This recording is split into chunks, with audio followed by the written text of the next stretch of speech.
Dozens of Israeli airstrikes pounded Gaza into Wednesday, destroying homes, hospitals and schools. Palestinian authorities said more than 1,000 people have been killed since Saturday.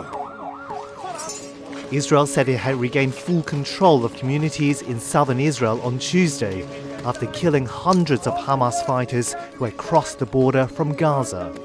Rescue workers began to recover the bodies of civilians killed in the assault as Israeli authorities updated the death toll to 1,200.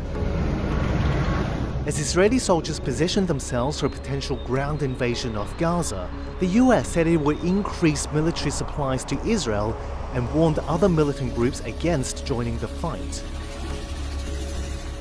President Biden condemned Hamas's cross-border attack as the first American plane carrying advanced weaponry landed in southern Israel.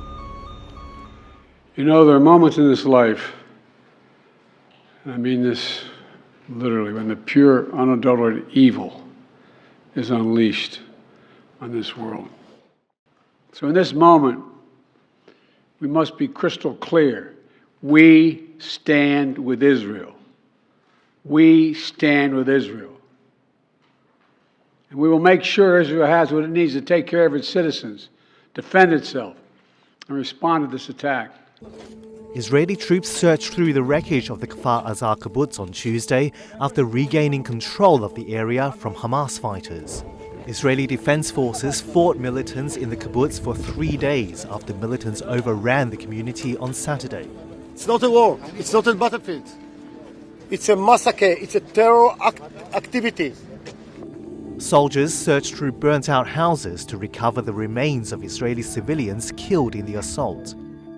In a phone call with President Biden, Israeli Prime Minister Benjamin Netanyahu compared the Hamas attack to ISIS. Joe, I want to give you a clear picture of the difficult situation we face. We were struck Saturday by an attack whose savagery I can say we have not seen since the Holocaust. I mean, we had hundreds massacred, families wiped out in their beds and their homes, women brutally raped and murdered, over 100 kidnapped, including children. Thousands of Israeli troops continue to sweep through southern Israel looking for any Hamas fighters still hiding in the area.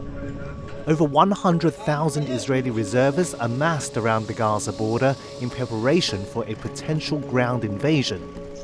On a visit to troops in the south, Israel's defense minister said combat operations would soon intensify.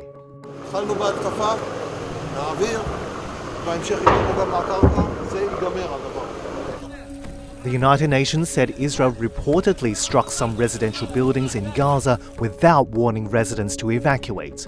So far, over 250,000 people have fled from their homes. Secretary of State Antony Blinken is scheduled to arrive in Israel Thursday to discuss how the US can provide additional support. We're also very engaged with partners throughout the region, as well as, of course, looking out for American citizens, families who have had loved ones killed or have loved ones missing.